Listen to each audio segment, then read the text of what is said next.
자, 오늘 말씀은 요한복음 3장 16절에서 21절입니다. 요한복음 3장 16절에서 21절 같이 읽겠습니다. 시작. 하나님이 세상을 이처럼 사랑하사 독생자를 주셨으니 이는 그를 믿는 자마다 멸망하지 않고 영생을 얻게 하려 하심이라. 하나님이 그 아들을 세상에 보내신 것은 세상을 심판하려 하심이 아니요 그로 말미암아 세상이 구원을 받게 하려 하심이라. 그를 믿는 자는 심판을 받지 아니하는 것이요 믿지 아니하는 자는 하나님의 독생자의 이름을 믿지 아니하므로 벌써 심판을 받은 것이니라. 그 정죄는 이것이니 곧 빛이 세상에 왔으되 사람들이 자기 행위가 악함으로 빛보다 어둠을 더 사랑한 것이니라. 악을 행하는 자마다 빛을 미워하여 빛으로 오지 아니하니 이는 그 행위가 드러날까 하니요 그를 따르는 자는 빛으로 오나니 이는 그 행위가 하나님 안에서 행한 것임을 나타내려 함이라 하시니라. 아멘.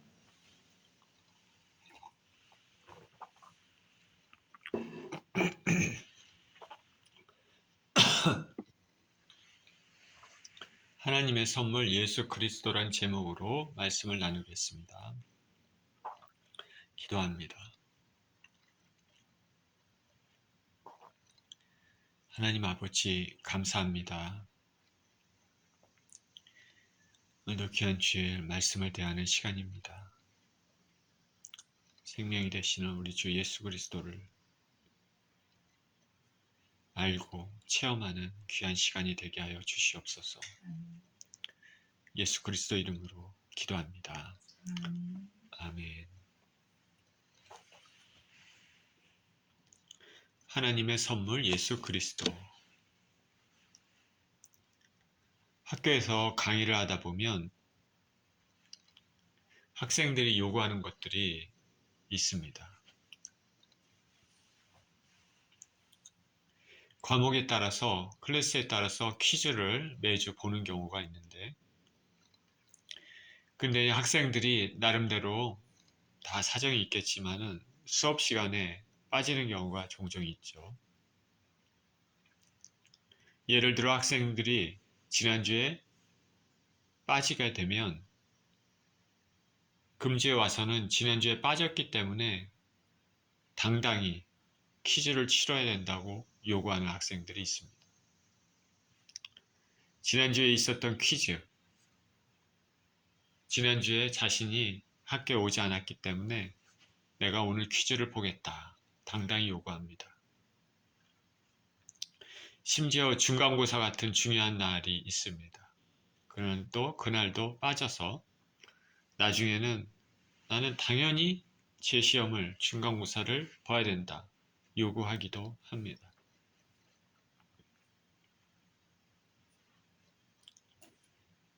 이럴 때 웬만하면 각자의 처한 사정을 생각해서 제 시험을 치르게 하지만 몇몇 학생들은 당당하게 뻔뻔스럽게 이것을 당연한 것으로 여기기도 합니다. 제 시험을 치르는 것을 당연한 것이고 학교 빠지는 것도 당연한 것이고 중간고사 빠지는 것도 당연한 것으로 여기는 학생들이 있습니다. 그래서 나중에 제 시험을 치르면 된다. 우리의 구원은 어떨까 생각을 해봅니다. 죄로 인해 죽을 수밖에 없는 죄인이 예수님의 십자가의 희생으로 말미암아 구원을 얻을 수 있는 기회가 주어졌습니다. 이것은 하나님의 선물입니다. 우리는 하늘로부터 온 이 선물에 대해서 그 하나님께서 주신 이 은혜에 대해 감사해야 됩니다. 자, 당연히 우리는 구원을 얻을 것이다. 그렇게 여겨서는 안 되겠습니다.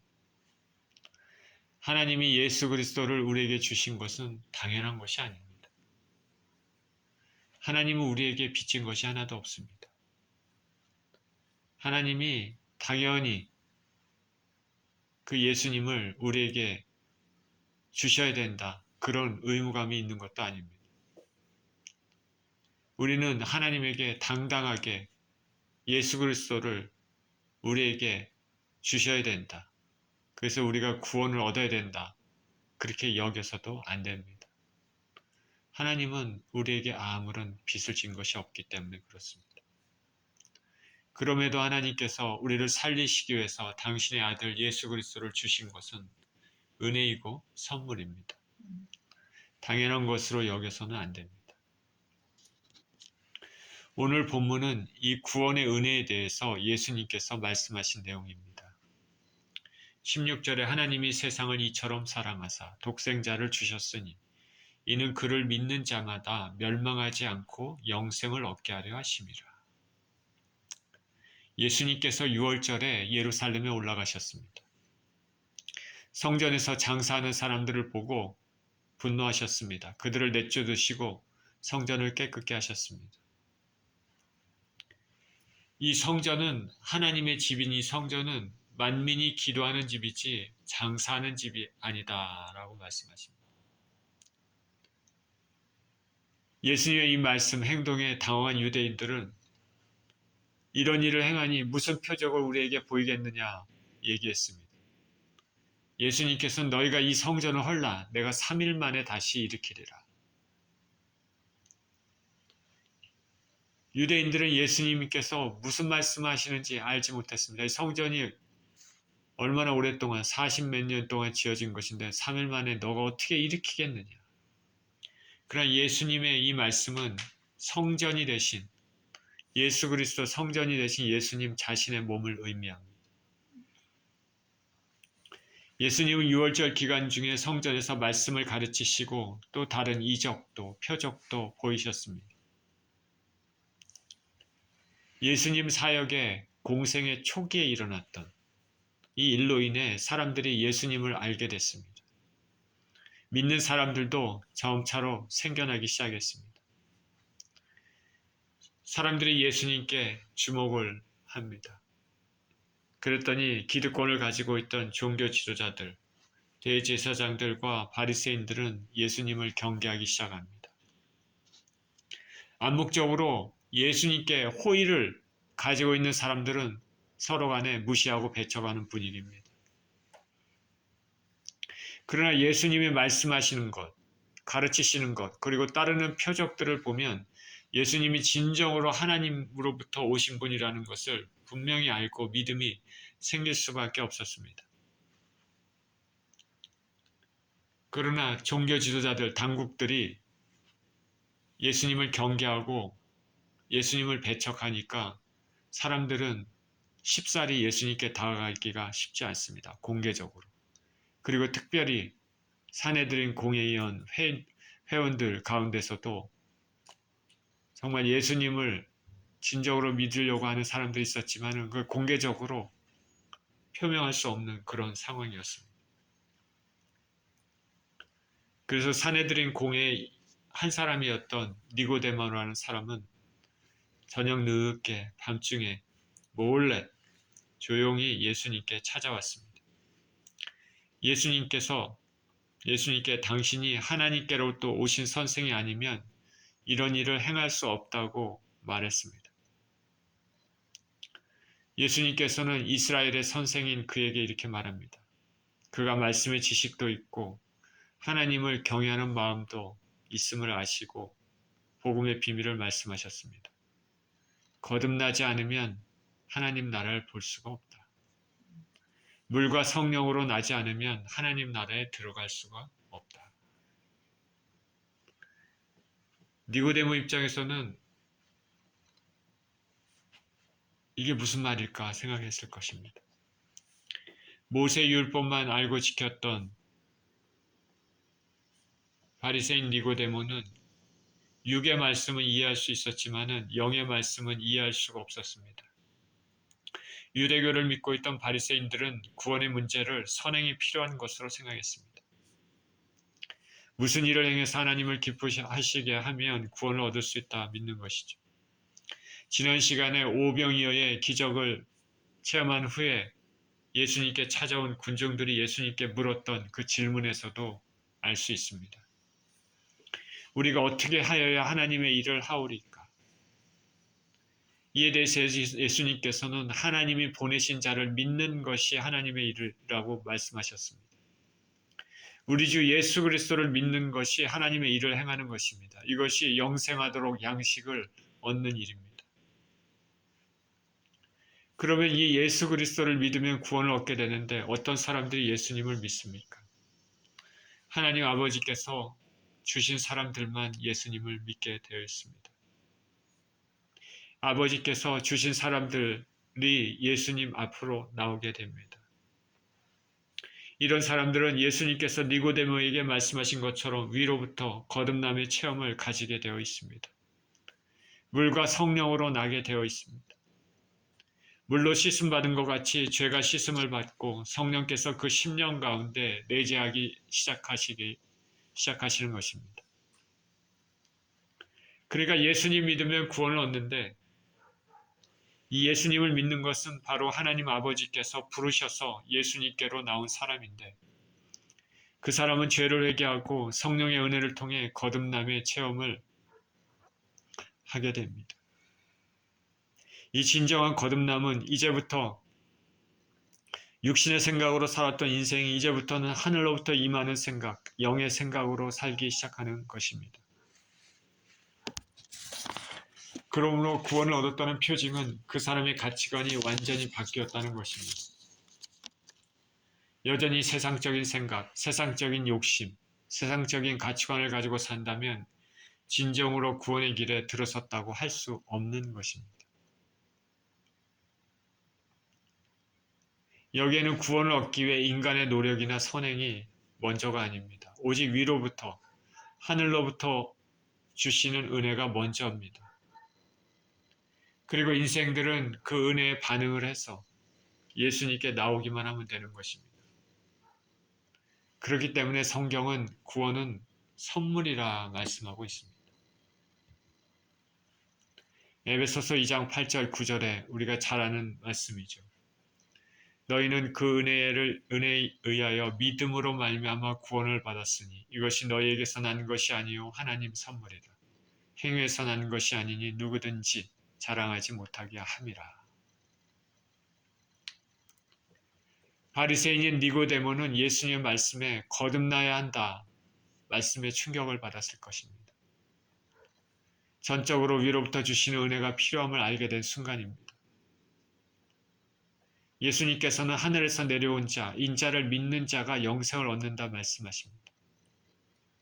그리고 오늘 본문 성경의 핵심인 요한복음 3장 16절을 말씀하셨습니다. 하나님이 세상을 이처럼 사랑하사 독생자를 주셨으니 이는 그를 믿는 자마다 멸망하지 않고 영생을 얻게 하려 하심이라. 하나님이 아들이신 예수님을 주신 것은 인생들을 사랑하시기 때문입니다. 그렇기 때문에 하나님께서는 독생자 하나밖에 없는 아들 대신 예수님을 주셨습니다. 우리 인간에게도 독생자는 얼마나 귀합니까?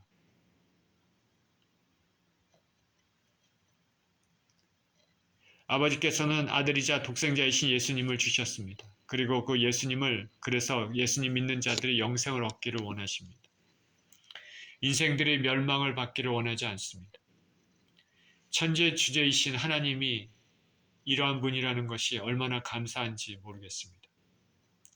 하나님의 성품을 얘기하면 우리가 거룩을 떠올릴 수 있고 공의의 하나님 떠올릴 수 있지만 무엇보다도 사랑의 하나님을 떠올릴 수 있을 것입니다.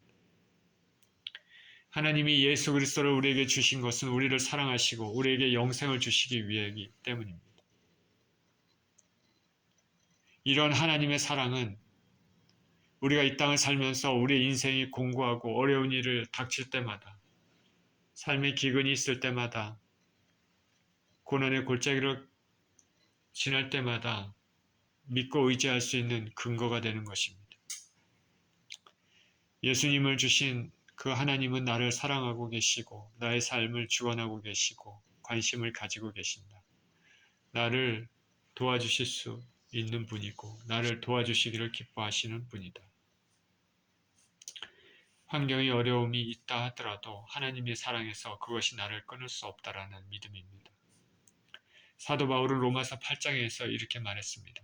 로마서 8장 38절 39절에 내가 확신하노니 사망이나 생명이나 천사들이나 권세자들이나 현재일이나 장래일이나 능력이나 높음이나 깊음이나 다른 어떤 피조물이라도 우리를 우리 주 그리스도 예수 안에 있는 하나님의 사랑에서 끊을 수 없으리라. 17절입니다. 하나님이 그 아들을 세상에 보내신 것은 세상을 심판하려 하심이 아니요 그로 말미암아 세상의 구원을 받게 하려 하심이라. 그를 믿는 자는 심판을 받지 아니하는 것이요 믿지 아니하는 자는 하나님의 독생자 이름을 믿지 아니하므로 벌써 심판을 받은 것이니라. 심판과 구원의 구원에 대한 말씀을 하고 있습니다. 하나님 아버지께서 예수님을 보내신 목적은 인생들을 향한 심판이 아니라 구원하시기 위함입니다. 하나님께서 주신 예수님을 믿으면 구원을 얻고 심판을 받지 않습니다. 구약 신명기에서도 이스라엘 백성들은 하나님 말씀에 순종하면 복을 받습니다. 불순종하면 저주를 받는다고 말씀합니다. 여기서도 마찬가지로 아버지께서 보내신 예수 그리스도를 믿으면 영생을 얻고 구원을 얻고 믿지 않으면 심판을 받습니다. 중간지대는 없습니다. 중간에 애매한 자세를 취해서는 구원을 얻지 못합니다. 우리가 어떨 때는 예수님을 믿었다고 어떨 때는 예수님을 믿지 않는다고 한다면 그것은 믿지 않는 것이나 마찬가지입니다. 로마 시대에 평소에 예수님을 믿는다고 그렇게 하다가 두려운 순간마다 그럴 때마다 살기 위해서 예수님을 거부한다면 그거는 믿는 사람이라고 얘기할 수 없는 것이죠. 하나님 아버지는 무한한 사랑의 하나님이시지만 인생들이 하나님이 거저주시는 선물로 주시는 예수 그리스도를 믿음으로 받지 않으면 영원한 멸망의 길로 가게 됩니다. 하나님 아버지의 은혜 선물을 거절한 결과입니다. 좋은 것을 주시겠다 하는데 거부하는 것, 그거 참 이상한 일이죠. 이상한 일이지만 실제로 우리가 잘 알듯이 세상 많은 사람들이 이렇게 하고 있습니다. 은혜로 주시는 선물로 주시는 예수 그리스도를 거부합니다. 왜입니까? 그들은 하늘의 선물보다는 이 땅의 것들을 더 사랑하기 때문입니다. 빛보다 어두움을 더 사랑하고 있기 때문입니다. 여기 예수님께서 말씀하셨습니다. 독생자 이름을 믿지 아니함으로 벌써 심판을 받은 것이라 말씀하십니다. 벌써 심판을 받았다는 것. 벌써. 헬라어로 케크리타이는 완료형입니다. 그러므로 예수님을 믿지 않는 사람들은 현재 심판을 받지 않는 것처럼 살아도 그의 실체는 이미 정죄되어 심판이 확정되어 있는 삶을 살고 있는 것이라 말할 수 있습니다. 이미 정죄된 신분입니다. 하나님의 심판은 무섭습니다. 심판은 영원히 하나님과 멀어진 관계없이 사는 삶입니다. 그 삶은 어둡고 불 가운데 괴로움을 받는 삶입니다. 불로써 소금 치듯 하는 삶입니다. 한순간도 쉼이 없는 삶, 철저히 외로운 삶입니다. 더군다나 그 삶이 끔찍한 것은 그런 삶이 영원히 지속된다는 데 있습니다. 그러나 예수님을 믿는 자들은 심판을 받지 않습니다. 그를 믿는 자마다 심판을 받지 아니하는 것이요.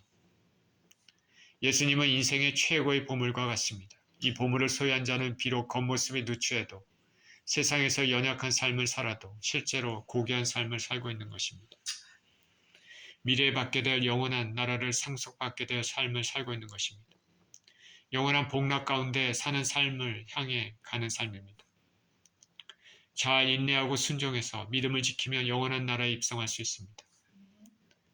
파수꾼이 아침을 기다린 같이 일꾼이 삭슬 바람같이 고단한 하루를 쉬고 안식할 가정, 집이 있는 것 같이 소망을 품고 미래를 품고 살 수 있는 것입니다. 저 여러분은 이러한 진정한 이런 꿈을 가지고 살아가고 있습니까? 우리는 현재의 삶이 다가 아니라는 인식을 해야 되겠습니다. 그런데 예수님을 믿는 자는 심판을 벗어나 영생을 얻는다 말씀하셨는데 이 믿는다는 것이 무엇인지 생각해 보길 원합니다. 여기서 믿는다는 것은 예수님을 지식적으로 하나님 아들이심을 믿고 예수님의 속죄 사역을 믿는다는 것이 되지만은 실제적으로는 이것을 넘어서 예수님에 대한 순종을 의미한다고 볼 수 있습니다. 예수님이 말씀하신 바를 믿고 의지적으로 순종한다는 것이죠. 지식적으로만 알고 입술로 고백하는 것, 그것은 예수님을 진정으로 믿는다고 볼 수는 없습니다. 누구누구를 믿는다는 것은 지식적인 것을 넘어 그 누구누구를 향한 절대적인 신뢰, 그가 한 말씀을 소중히 여기고 순종하는 것입니다. 당연히 누구누구를 믿는다는 것은 그 누구누구를 향해서 그 사람의 심령이 온전히 향해 있는 것이죠. 예수 그리스도를 믿는다는 것은 입술뿐 아니라 지식적인 것뿐 아니라 의지적으로 심령이 예수님께 붙들려 예수님을 사랑하며 그 말씀에 순종하는 것입니다. 성경에도 너희 마음과 목숨과 뜻을 다해서 주 너희 하나님을 사랑하라고 말씀하지 않습니까? 그의 계명을 지키라고 말씀하지 않고 있습니까? 이렇게 2000년 전에 이 땅에 오신 예수님은 하나님 아버지의 선물로서 죄를 대속하신 어린 양으로 이 땅에 오셨습니다. 심판의 목적이 아니라 구원의 목적으로 오셨습니다. 영생의 목적으로 오셨습니다. 하나님 아버지의 인생에 대한 사랑의 모습으로 오셨습니다. 그러니까 신약 시대를 살고 있는 저와 여러분들은 은혜의 시대에 살고 있습니다. 그런데 성경에서는 예수 그리스도께서 다시 오신다고 말씀하십니다. 이 다시 오실 재림의 때는 심판의 모습으로 오십니다. 심판장의 모습입니다. 산자와 죽은 자를 심판하시는 의로우신 재판장입니다. 그러니 지금 은혜의 시대에 살고 있는 저와 여러분들은 감사함으로 뿐 아니라 경외함으로 예수님께 나아가야 됩니다. 그분의 말씀에 순종하면서 진정으로 믿는 자의 모습으로 살아야 됩니다. 바울은 디모데에게 이렇게 말했습니다. 디모데후서 4장 1절에 하나님 앞과 산자와 죽은 자를 심판하실 그리스도 예수 앞에서 그의 나타나실 것과 그의 나라를 두고 엄히 명하노니. 산자와 죽은 자를 심판하실 예수 그리스도 앞에서. 2000년 전에 오신 예수님은 우리를 사랑하사 자기 몸을 주신 독생자로 오셨는데 그 예수님께서 언젠가 다시 오실 때 그때는 심판장의 모습으로 오신다는 것입니다.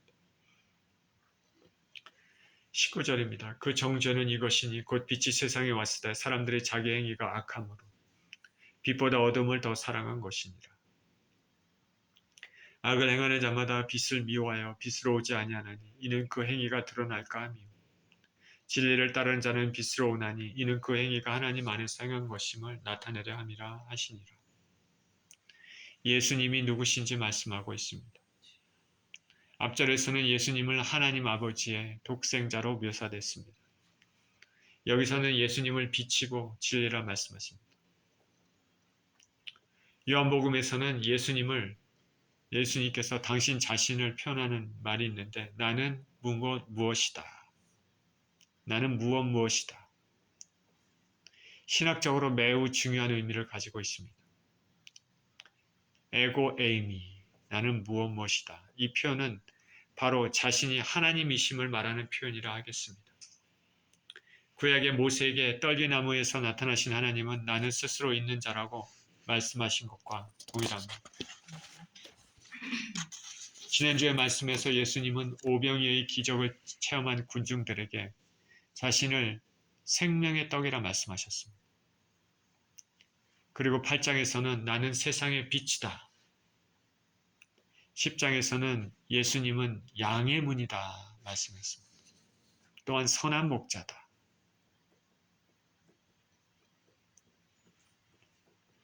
11장에서는 나는 부활이요 생명이니 14장에서는 나는 길이요 진리요 생명이다.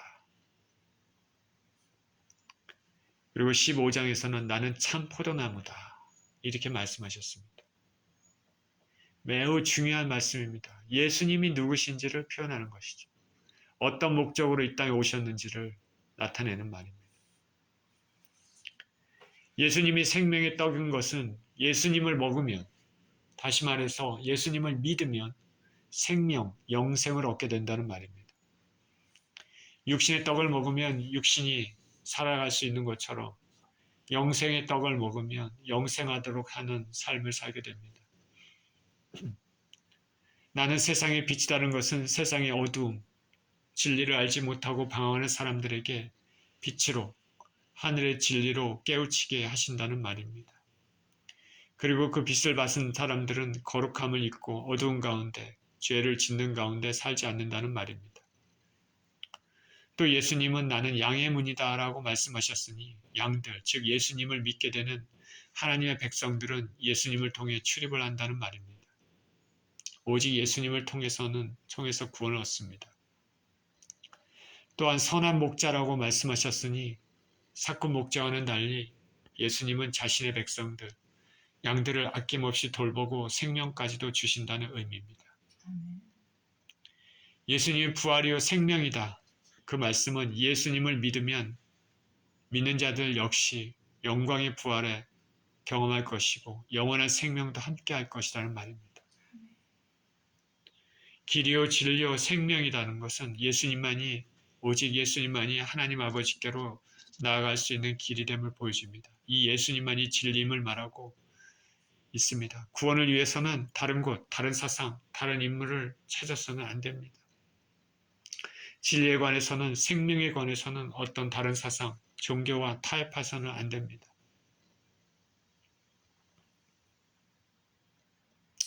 예수님을 진정히 믿는 사람들은 왜 이렇게 고집이 세고 다른 사람과 타협하지 않느냐, 화합하지 않느냐 이런 말들을 하는 사람들이 있습니다.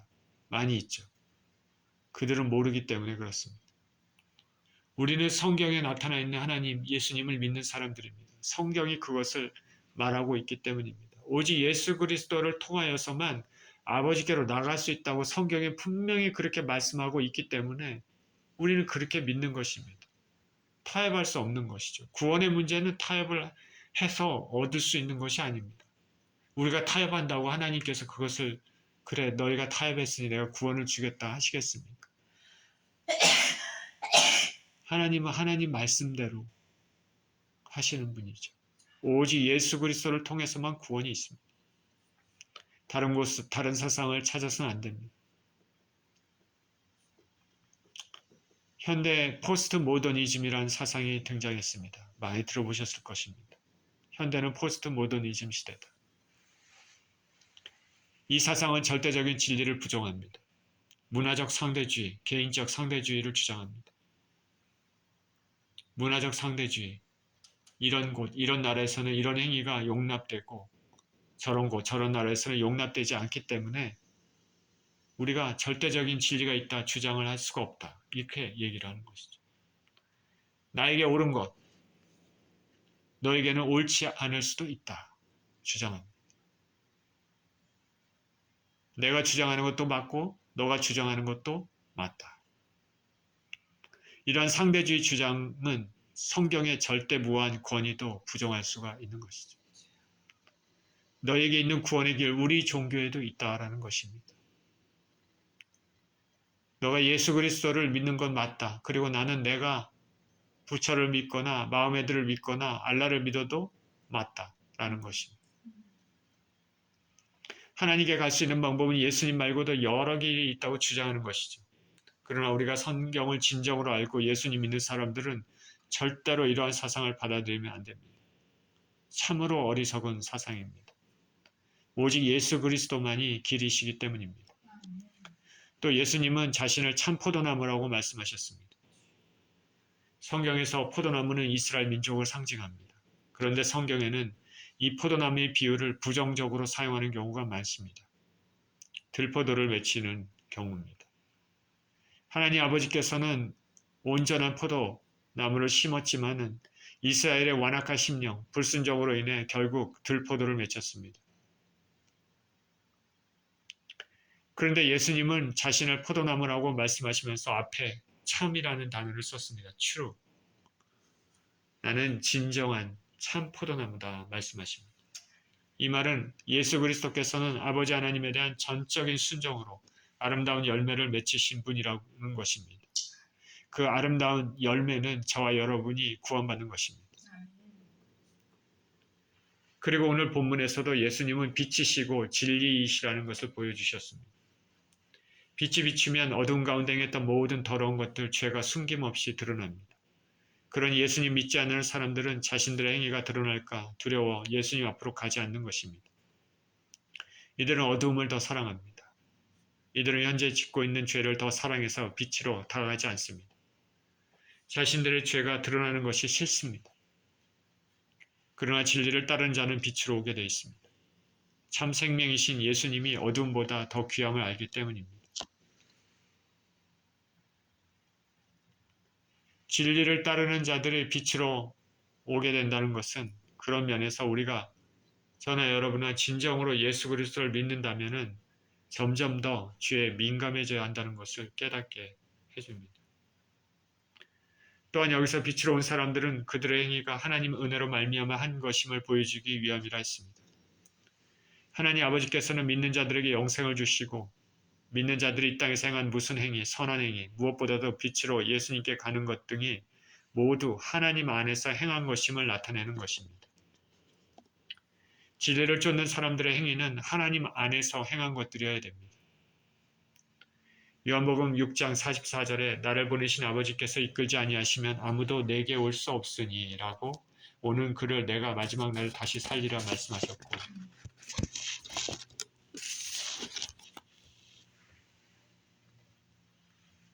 베드로전서 4장 11절에서도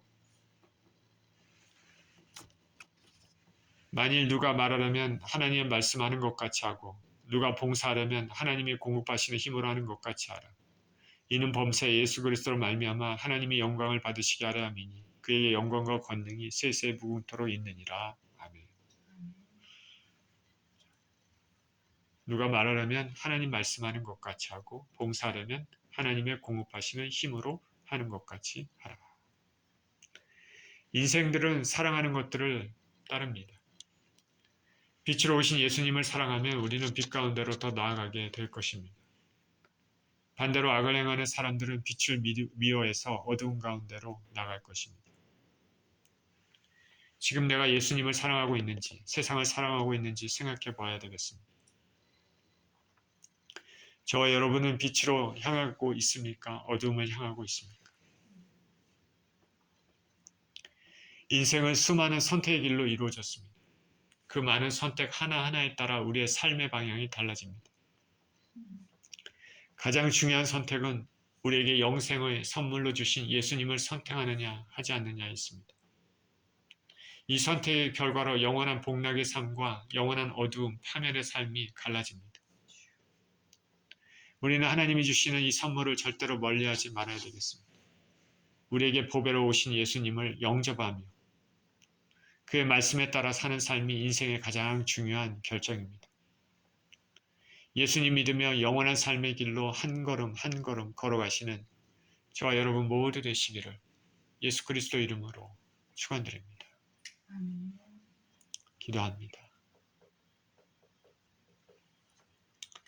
빛으로 오신 예수님, 진리이신 예수님을 찬양합니다.